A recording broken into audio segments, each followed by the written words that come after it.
chief of police's job is to kill thousands of people, it's not a surprise that the police reports don't reflect that. If they decide to murder Mr. Espinosa and Mr. Yap while they're held in jail, it's not surprised that that can be done when Mr. Duterte appoints the head of the Department of Justice. Similar, he talked about, again, I'll get to it, talked about neutralize, and how that is a neutral word and needs to be taken in context. I'll come to that a little bit later. But again, there's evidence in this case, some of which Mr. Jeremy went through in his presentation, that neutralize meant to kill. Whether he is correct or we are, whether we're able to prove it beyond reasonable doubt is another issue. Whether we're at substantial grounds is clear, we are.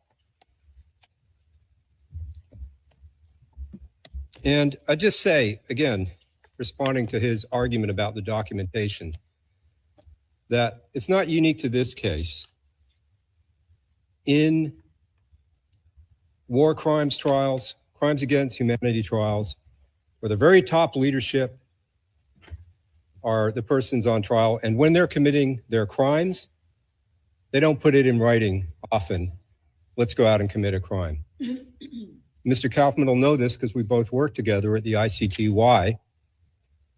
During the trials for Srebrenica and the other Bosnian Serb army crimes, the VRS, every single order that turned out to be criminal, virtually every single order, had in the order from the General Mladic down the chain, respect the Geneva Conventions, treat prisoners of war properly, treat civilians properly in accord with the Geneva Conventions. That was in virtually every order, and it didn't mean anything.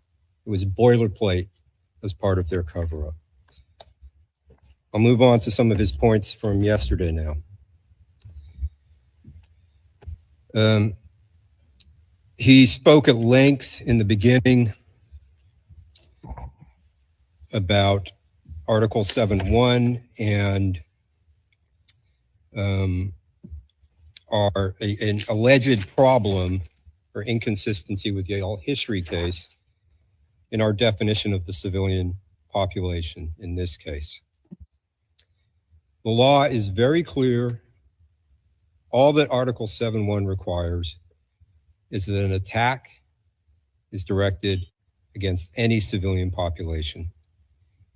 That term, any civilian population in 7.1, is not limited to populations defined by nationality, ethnicity, or another distinguishing feature of that nature.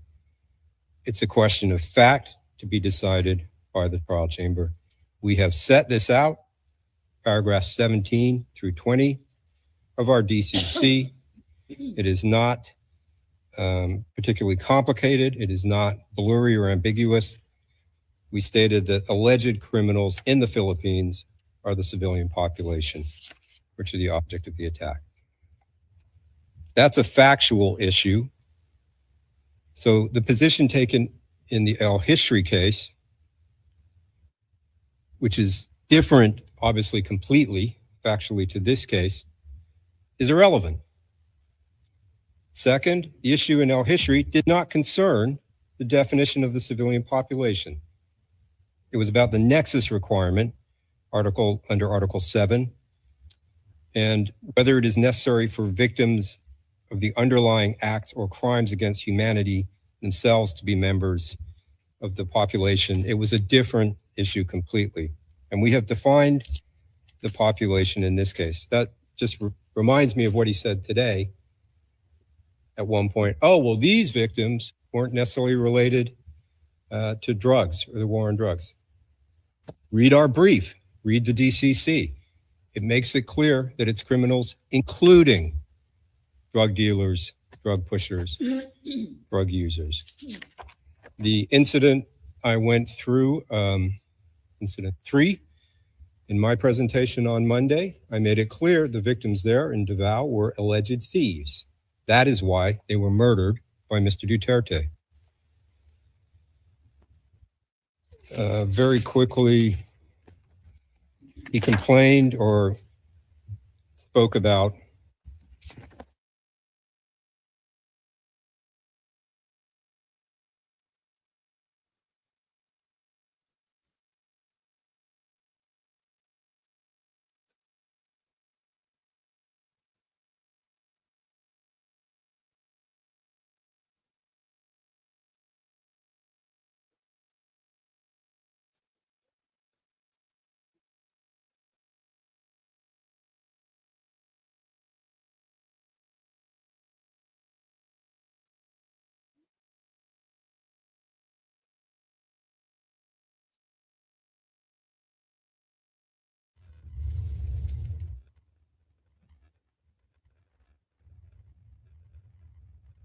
however, factually, what he stated was incorrect. We have brought evidence of such meetings, and they're in our pre-confirmation brief. I won't go through it, but if you look at paragraph 27 and the items cited in footnote 135 of that paragraph, it sets it out. I'll come back now to the meaning of the term neutralize in the context of this case. It's open to interpretation in the abstract, but my friend, in trying to persuade your honors to take the view that neutralize didn't mean anything nefarious, quoted statement from Chief Ronald Bato de la Rosa, co-perpetrator de la Rosa, that neutralize did not mean to kill. That was a T006, page 31, lines 2 to 11. So it's been criticizing the credibility of our witnesses, cites the police chief to say, the police chief who signed CMC 16, to say that neutralize is a neutral term that shouldn't be taken as showing any criminal intent. But we set out in our brief multiple witnesses for the mayoral period and for the presidential period who will testify that to neutralize means to kill. That's again set out in the brief, paragraphs 6 and 24. I'll read out just one example. This is ERN PHL OTP 000-15390-R01 at 0011, lines 345 to 346. Question of this insider witness. Okay, and the words eliminate and neutralize, what do they mean? Witness's answer, kill. You have to kill, whether it is a legitimate operation or not a police operation. So all of the dancing around about the term neutralize doesn't rise to the level where we would not be meeting our standard for confirmation today. One more example, my friend talked about it today. This is incident 13, in which the murder victims were Mayor Espinosa and Raul Yap.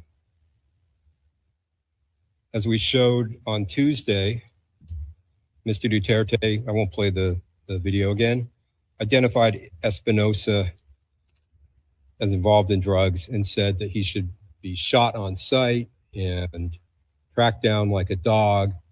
And Mr. Kaufman said, yes, but Mr. Espinosa surrendered, and then tried to portray the murder of Espinosa in a jail cell as legitimate self-defense. In a jail cell, there's a shootout. The telling point here, as we said on Tuesday, transcript 5, page 10, lines 9 to 10. In the PRRD list, it was brought up, I believe, in the presentation.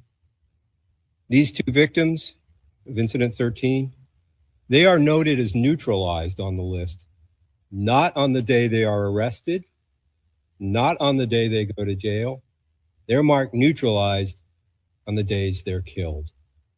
So they were neutralized at the time they were murdered, per Mr. Duterte's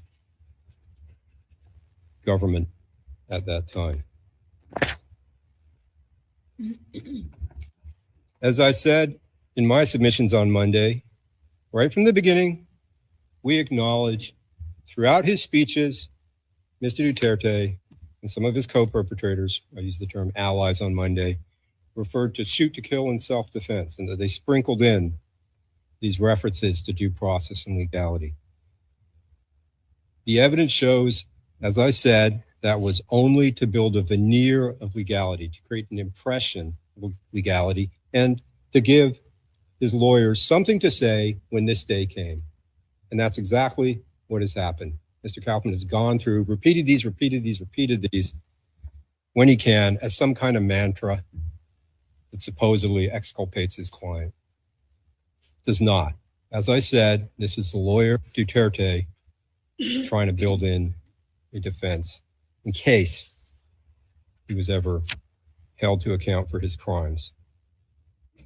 The facts can't be denied by these sprinklings. He ran a death squad in Davao that he created.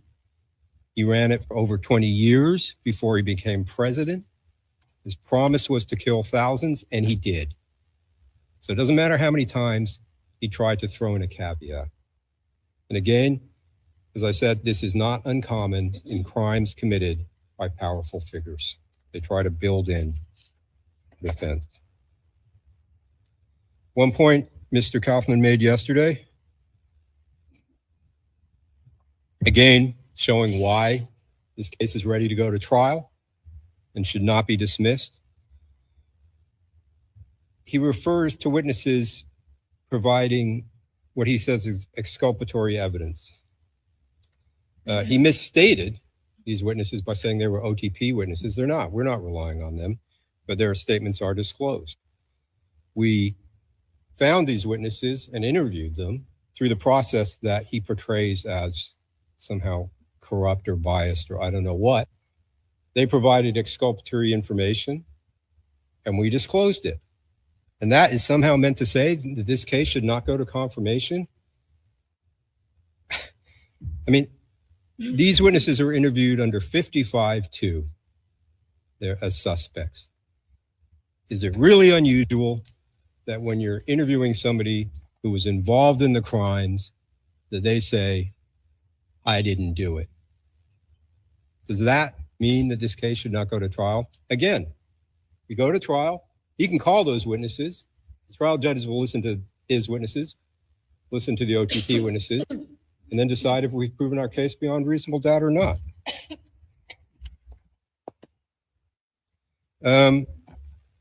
I'll speed up a bit, Your Honors, because I don't want to go over my time. He made a small point I just have to respond to, making a call. Why aren't there more investigations? Why aren't crimes being investigated now in the Philippines? Well, his client prevented all that by withdrawing the Philippines from the Rome Statute when he thought he might be prosecuted, thereby ensuring that we would not have jurisdiction after a certain period. Another point. My friend is trying to kind of have it both ways on how Your Honor should treat Mr. Duterte's utterances, his speeches, his words. On day one, T0004 at page 30, lines 18 to 19, my friend said, Duterte's word was his word and the people knew it, end quote. Yesterday, worried about his client's confessions, that's what they are, he said, quote, this is a T0006, page 7, lines 5 to 7. He said, quote, one cannot rely on anything coming out of Mr. Duterte's mouth. All right, that's good to know if he ever decides to testify. And for his representations on interim release, that you can't trust a word that comes out of his mouth. But beyond that, as I went through on Monday, 3 times under oath, Mr. Duterte said in committee hearings, I have a death squad. Is Mr. Kaufman saying that his client is a liar and a perjurer who has no problem lying under oath? Limited use statements. I won't go through all the, frankly, nonsense that we heard about limited use statements. What I want to make clear, he tried to create an impression, which is just not true. Not one witness has been granted immunity in this case. None. There is no such thing as virtual immunity or whatever he called it. He said something similar today. It's standard practice to use these statements when interviewing suspects under 55-2 who have rights, and they do not grant immunity. It just means a statement can't be used against that particular witness. And if they lie during those statements to us, to the OTP, then the agreement is void and they can be prosecuted.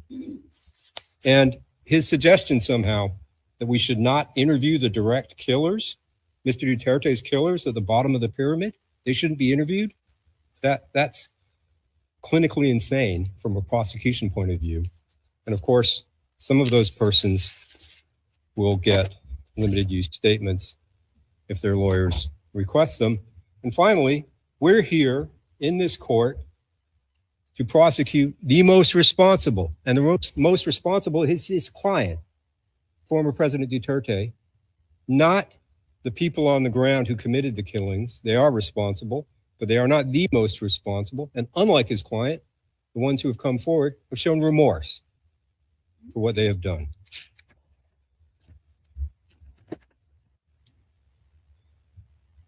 His client, contrary to everything he said in the last few days, the last 3.5 hours, repeatedly admitted committing the crimes we're here for.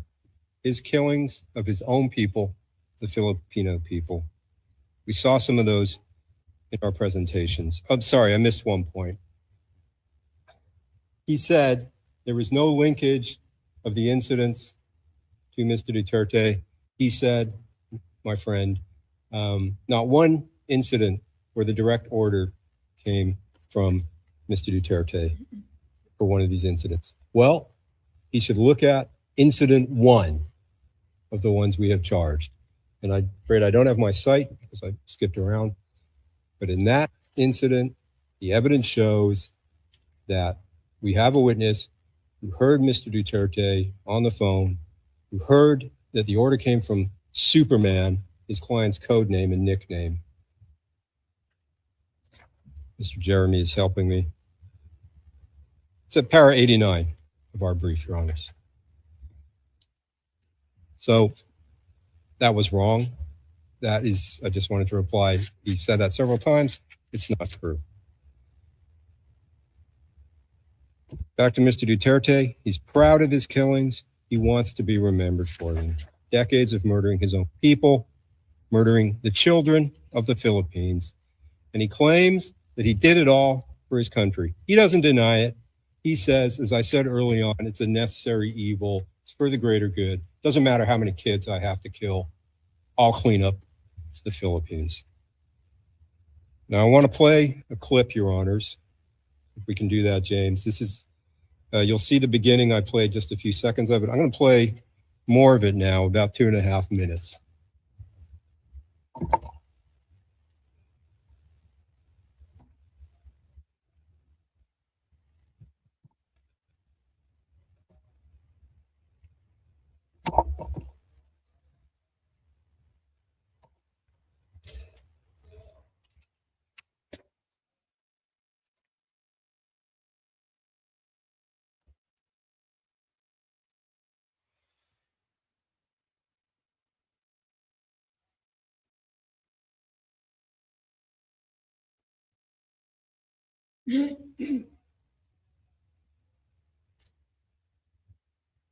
Na ginawa ko man ang lahat sa panahon ko para may konting katahimikan at mapayapa ang buhay ng Pilipino.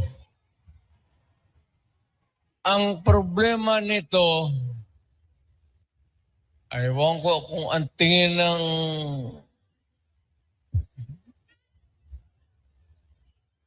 Ako raw yung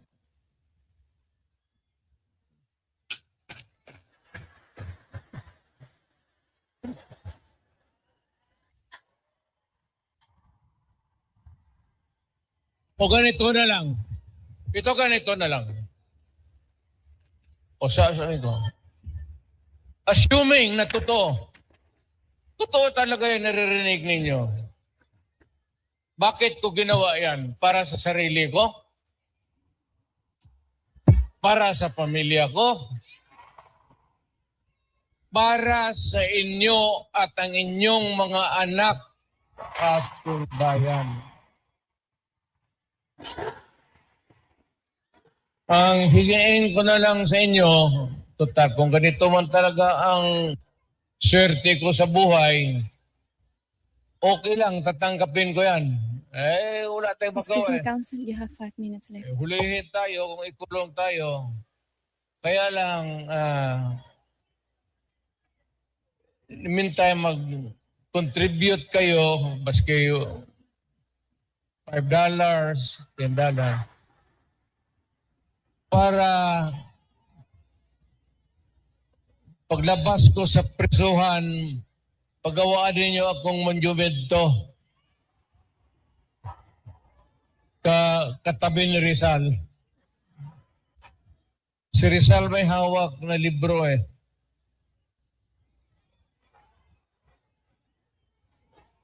Akin.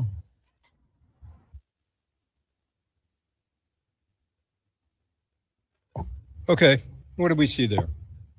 This is essentially Mr. Duterte's farewell speech. It was made on 9 March last year, 3 days before, as he says, he was apprehended. He was not going to surrender, apprehended and surrendered to The Hague. What did we see there? First, I won't repeat it, shows total, utter contempt for this court. Second, referring to, quote, his sin, end quote. He says, assuming that all the talk you hear is true, assuming it's all true, why did I do that? What is the talk that's all true? It's obvious. After he says that, he says, problem is, they think I'm the one who, and the crowd cheers. Again, he doesn't say it out loud because he knows he's on video, doesn't want the words there, assuming I'm the one who killed all these people. So he makes a little motion, crowd goes wild, and he smiles because he likes that after he's made that statement. What innocent person has ever said, assuming I committed all these murders, it was for a really good reason? That's what they would like you to believe, that he doesn't mean it. And he says he did it not for himself, not for his family, but for the Filipino people. And it's obvious what he's talking about. He's talking about the murders. Again, the ends justify the means. Again, for him, the murders are a necessary evil for the greater good, as we heard right at the beginning of his career when he's teaching police officers to plant evidence. The end of that video, what does he ask for? He says, I might go to jail. What can we do? But when I get out, contribute money so there can be a monument erected of him when he's released from jail. And he describes what he wants that monument to be to himself, former President Duterte. A statue, not holding a book like the national hero Jose Rizal, but holding a gun. 3 days before his transfer to The Hague, this old man, you could see it still up there. What does he want to be remembered as? The man with the gun. And he's just taking credit for killing his own people. It's time for him to take responsibility for these crimes he brags about and glories in. Can we go to the next one quickly? I think I got about 3 minutes. James. This is tab 146.2, the quote from a speech on August 16th, 2017. What did he say? Quote, I know I will have my own downfall. I cannot be president forever. I know that they will demand to answer for all this dead. End quote. And he was right when he spoke those words. He must answer for the dead. The victims demand it. Justice demands it. And for purposes of confirmation, the evidence demands it. We have proven it to the level for this to be bound over for trial. We ask you to do that, Your Honors. Thank you. Merci beaucoup, Monsieur Nick. Thank you very much, Mr. Nichols. We will now go to the closing statements of the common legal representatives of victims. You have up to 12:30.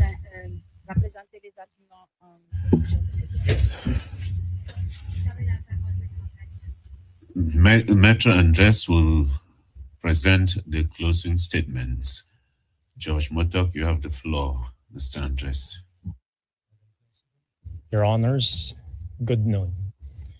In our closing statement, the common legal representative for victims will first rebut the defense submissions. Then we will provide the larger context why the confirmation of the charges against Mr. Rodrigo Roa Duterte is vital for the victims, especially in relation to their communities and the Filipino nation. Your Honors, listening to the defense submissions on the merits yesterday and today was to me like listening to the parable of the elephant, wherein they want us to see only the parts of the elephant: the trunk, the tusk, the ears, the head, but not the whole of the elephant. We must look at the whole context. Madam President and Your Honors, it's also my duty as the common legal representative for victims to express the views and concerns of the victims. As they're watching these proceedings, they have stated, and when they heard the defense effectively submitting that the chamber should ignore the systematicity and the widespread nature of the attack, it's like their murdered loved ones are being murdered again. Having conveyed that as my duty, we will address the defense submissions in seriatim with 10 rebuttals. First, on Mr. Rodrigo Duterte's speech, defense argued yesterday that, and I quote, relying on the former president's speeches as a means of proving criminal intent is impossible. I am quoting the transcript of yesterday at page 4, lines 5 to 6. But the victims convey that the Philippine context is vital in knowing and understanding the criminal intent and impact of Mr. Duterte's speeches. Under the Philippine Constitution, the executive power shall be vested in the President of the Philippines.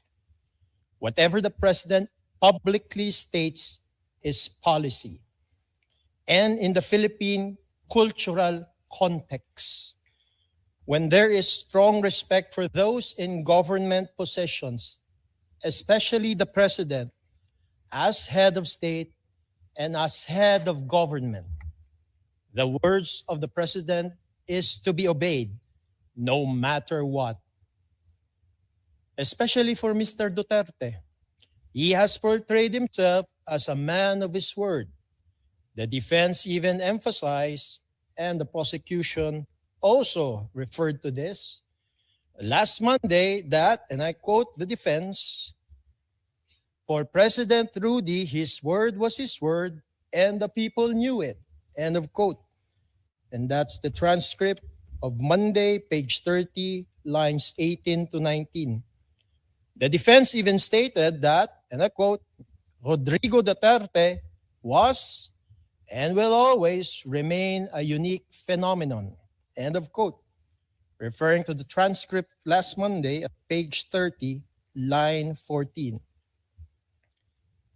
Mr. Duterte was and is indeed a unique phenomenon. in the public and vulgar way in which he used his words to dehumanize the victims of his anti-drug campaign, to excuse their murder, to shape the Filipino psyche to his murderous rhetoric, and to predispose the government agencies under his presidency to follow his words as presidential policy and as orders. And the records show that every time Mr. Duterte exhorts the killing, the murders of alleged drug users, people are murdered all over the Philippines. To our second rebuttal, we rebut the defense legal theory in its Thursday submissions vis-a-vis count 1, which contains 9 incidents of murder during the mayoral period of the suspect. The defense argues concerning count 1 that this is allegedly, and I quote, hardly widespread. And I'm quoting the transcript of 26 February 2026 at page 6, line 23. We strongly disagree. Widespread refers to the scale of the attack. Courts and commentators interpret it through several indicators, such as the large number of victims, the killings, the deportations, rapes, or other acts affecting many people. Geographical spread, wherein the violence occurs across multiple towns, regions, or a broad area. The long duration, the sustained attacks over time rather than isolated incidents. The mass impact on the civilian population. The attack affects the population as a whole, not just a few individuals. The focus is on the quantitative magnitude. The attack is large in scope or effect. Systematic, on the other hand, refers to the organized nature of the attack. It is about how the violence is carried out, where there is pattern or methodical plan, repeated similar acts showing coordination, organizational policy or approval, wherein there's the involvement of the state or organizational structures, use of resources, logistics, weapons, or personnel deployed in an organized way. Regularity in pattern, not random or spontaneous, but structured. This is a qualitative criterion. The attack is carried out according to a plan, policy, or organized pattern. In the Nataganda case, the trial chamber has held in 2019 that, and I quote, the assessment of whether the attack is widespread is neither exclusively quantitative nor geographical, but must be carried out on the basis of all the relevant facts of the case. End of quote. In fact, in Nataganda, the trial chamber once again emphasized that, and I quote, the term systematic reflects the organized nature of the acts of violence and the improbability of their random occurrence. It refers to the existence of patterns of crimes evidenced by non-accidental repetition of similar conduct on a regular basis. End of quote. In reviewing the evidence in the record of this case, the only reasonable conclusion is that the attack against the specific group within the civilian population, individuals perceived as linked to drug crimes, was widespread and systematic. Contrary to the statistics shown by the defense, there is ample evidence about the high number of murders in this case. Third, on the death rate. Based on the 2019 trial chamber judgment on Nataganda, there is no requisite death rate in order to prove crimes against humanity for murder. Fourth, we rebut the defense legal theory in its Thursday submissions, which refer to the chapeau elements of Article 7 of the statute. The defense argues, inter alia, that allegedly, and I quote, this policy did not and could not constitute an attack directed against a clearly definable civilian population. End of quote. And I'm referring to the transcript of yesterday at page 10, lines 16 to 17. We disagree. Since the chapeau elements of Article 7 of the statute provides for, and I quote, widespread or systematic attack directed against any civilian population. End of quote. As the element of crimes provide, and I quote, attack directed against a civilian population in this context, elements is understood to mean a course of conduct involving the multiple commission of acts referred to in Article 7, Paragraph 1 of the statute against any civilian population, pursuant to or in furtherance of a state or organizational policy to commit such attack. End of quote. It is also essential to note that on the targeting of a specific category of civilian population, the pretrial chamber has held in the situation in the Republic of Kenya that, and I quote, the chamber takes into account the information relevant to the status of the victims, their ethnic or political affiliation, as well as the methods used during the attacks. End of quote. The same pretrial chamber in the situation in the Republic of Kenya further held that, and I quote, the issue of whether an act was committed as part of a widespread or systematic attack needs to be analyzed on a case-by-case basis with regard to each particular act. End of quote. Applying this legal principle to the case at hand, we have argued that the evidence on the record unequivocally shows individuals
September 27, 2017, as well as 16,355 homicide cases under investigation from July 1, 2016 to September 27, 2017. 6. The defense referenced, again, the same Philippine Supreme Court resolution. But that same resolution held that nothing else to substantiate the OSG's claim of legitimate police operations. And I quote that specific portion in the Philippine Supreme Court's Notice of Resolution dated April 3, 2018, which is tab 112 for the defense at page 47.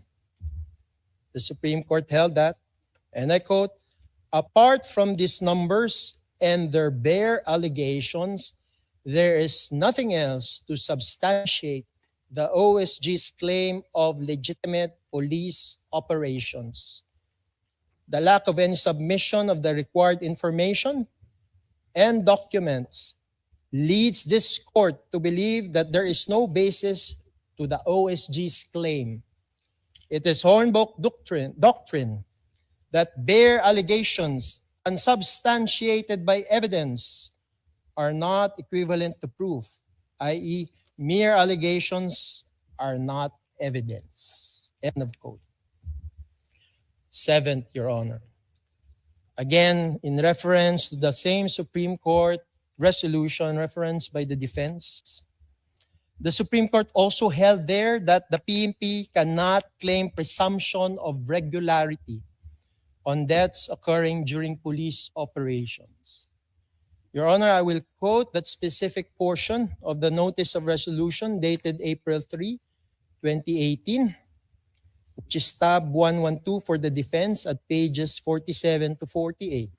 The Supreme Court held, and I quote, the PNP cannot claim the presumption of regularity in official because deaths are not supposed to occur during any of their operations. The presumption of regularity in the performance of official duty must be seen in the context of an existing rule of law or statute authorizing the performance of an act or duty or prescribing a procedure in the performance thereof. The presumption also cannot prevail over positive averments concerning violation of the constitutional rights of the accused. And Your Honor, in the next paragraph, all of it is being emphasized in the original. And I quote the emphasized portions. The Duterte administration's 2017 year-end report states that there were 3,967 drug personalities who died in anti-drug operations from July 1, 2016 to November 27, 2017, and 16,355 homicide cases under investigation from July 1, 2016 to September 27, 2017. This is a total of 20,322 deaths during the Duterte administration's anti-drug war from July 1, 2016 to November 2017, or an average of 39.46 deaths every day. This court wants to know why so many deaths happened, as expressly reported under the section Fighting Illegal Drugs of the Duterte administration's 2017 year-end report. Next, Your Honor. The Philippine Constitution provides for the right of life in Article 3. Therefore, because of that right to life, there is actually no presumption of regularity if a person is killed during a police operation. And actually, the presumption is reversed. It's actually the onus probandi on the police to prove that his or her actions were within the lawful requisites of self-defense. In fact, Rule 15.4 of the 2013 revised PNP operational procedures mandates the proprio mutuo investigations if death occurs during a police operation. However, Your Honors, despite the at least 3,967 deaths under anti-drug operations, there was no proprio mutuo investigations for all of these deaths. 8, Your Honor. The defense yesterday referred to the Philippine National Police Operational Procedural Manual issued in 2021. But the same was irrelevant and a non sequitur with respect to how the PNP construed and applied the word neutralize under CMC 16-2016 from July 1, 2016 until March 16, 2019, which is within the temporal jurisdiction of the court. The defense recognizes that the same Philippine National Police Operation Procedural Manual was published in 2021, specifically in September 2021. And it was already after the temporal jurisdiction of this court. Hence, it's irrelevant with respect to this case. 9th, the defense asserted that purportedly the Duterte's administration is, and I quote, intolerant for rotten apple police officers, end of quote. That's in the transcript of yesterday at page 32, line 20 to 21. This is not true, Your Honors. Mr. Duterte's administration has not criminally prosecuted the police officers responsible for the government-recognized deaths of at least 3,967 drug personalities who died in anti-drug operations from July 1, 2016 to November 27, 2017. In fact, the undisputed fact in this case is that the Philippines only investigated Excuse me, counsel. You have 5 minutes left. at most 302 cases. And I refer to the February 27, January 26, 2023 decision of this chamber on the authorization pursuant to Article 18, Paragraph 2 of the statute to resume the investigation. The court here, the chamber has held, the chamber observes that at the time of the prosecution's request, the DOJ panel had referred to the NBI for investigation in case build-up 302 cases consisting of 52 PNP IAS cases, the non-Laban cases, and 250 NPS cases. And in paragraph 39, from the information before the chamber, it therefore appears that the DOJ panel review does not amount to relevant investigations within the meaning of Articles 17 and 18 of the statute. Moreover, the number of cases reviewed by the DOJ panel, namely 302, is very low when compared with the estimated number of killings that allegedly occurred in the context of war on drugs operations. Res ipsa loquitur. Mr. Duterte's administration has not criminally prosecuted the police officers responsible for these deaths. Last, Your Honor. The defense erred when it conflated Ms. Paulina Macida's statement that Rodrigo Duterte failed to prevent or punish with the theory that the prosecution has not charged command responsibility under Article 28. Ms. Macida's comment on the fact that Mr. Duterte did not take steps to investigate and prosecute was pronounced in the context of her submissions on the fact that encouragement of killings through public statements by Mr. Duterte sent a clear message that those responsible need not fear accountability and can act with impunity. Said comment cannot be extrapolated from that context as the defense did yesterday. We do not suggest that Mr. Duterte should be liable under Article 28 of the statute. We maintain that there is ample evidence for confirming the mode of liability under Article 25(3)(a) as pleaded by the prosecution. Also, we want to emphasize, Your Honors, that there were indeed children murdered systematically under the charges that are being held against Mr. Duterte, Your Honor. And they are not mere collateral damage. In conclusion, the victims submit that the defense has not blemished the prosecution legal theory and evidence as provided in the document containing the charges and the pre-confirmation brief. The victims submit that the prosecution presented sufficient evidence to establish substantial grounds to believe that Mr. Rodrigo Roa Duterte committed each of the crimes charged. Consequently, all charges should be confirmed and Mr. Rodrigo Roa Duterte committed to trial. Lastly, Your Honor, the victims want these charges to be confirmed because they want to be reintegrated to their communities, because they are still in the shadows of fake news, of fear and of threats from Mr. Duterte's supporters. Hence, it's important, Your Honor, that all of these charges be confirmed against Mr. Duterte so that the victims of these crimes will be taken out of the shadow of darkness into the light of truth and justice. Because in the end, Your Honors, the victims, they're also created in the image of God, and they also believe that the God of the universe is the God of justice. Madam President, Your Honors, thank you for your kind attention. This ends the presentation, the closing statement of the common legal representative for victims. May it please the chamber. Judge Montauk. Thank you very much, Mr. Andres.